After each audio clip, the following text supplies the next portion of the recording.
quickly going through 5 actions that we have taken from this class. Only way a person can be superior to another is by taqwa of Allah subhanahu wa ta'ala. We learned that Islam was the first to completely eliminate racism. One of the big objectives of Islam was people were treated differently in a society because of their wealth, because of their color, because of their tribe, because of everything.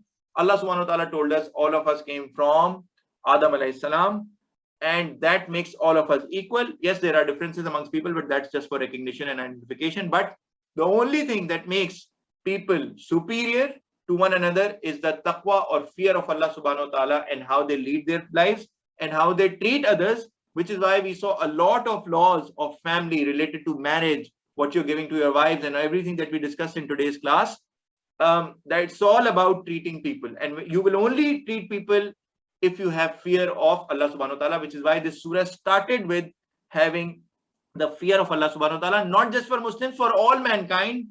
Allah subhanahu wa ta'ala is saying that they should fear Allah subhanahu wa ta'ala in order to live our lives accordingly. And then obviously we have to treat all lives, all mankind equally. We should not have any stereotype. We should not have any preconceived thoughts about people. Then be just when dealing with wealth of the orphan. So we have to perform justice. We have to be fair when we are dealing with the wealth of orphans. So if we have taken over orphans and we are managing their wealth or their money, we have to really take care of it. It's an amana and a trust that has to be returned one day when they grow up.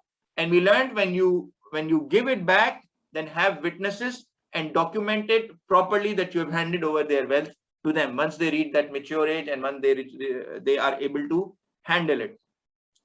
Then set the right dower amount according to the status of the groom. We heard this. This is an important action at the time of marriage, that the right dower amount should be set for the groom, that is according to his status, and that he should have the will to pay. He should not think like, it's ajal and I will delay it.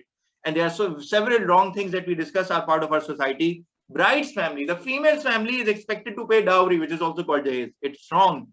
Similarly, grooms, they delay it until divorce. They don't pay the mahar or this amount dower that is to be paid, and they say that, yeah, fine, we will pay it. And there is this in their mind that it will only get paid when you get a divorce. And even the females, they have this in mind that I'll get it when I get divorced. Which is why even the bride's family keeps a very high amount as a protection so that the groom can never divorce. So the amount, let's keep the dower so high that if they are thinking of divorce, they cannot do it because they're forced to live together because the amount is so high, the guy cannot. So it's seen as a matter of protection, but it's false. It's wrong. What we learned is that the amount should be according to the status of the groom, and he should have the will to pay it, and it should be mutually agreed in a nice way, in an ahsan way. And goodness is that even after paying that mahar and all of that, the guy continues to take care of the female and the wife, and he continues to give her gifts according to obviously his status, and just to have a healthy, happy relationship. Finally, Sharia law regarding distribution of a deceased person and how his wealth should be distributed.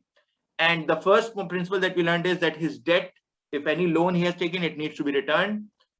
And then if he has written any will, then maximum up to 1/3 amount of that will, about the total wealth that he has, a maximum 1/3 of that can be given as a will that he has written.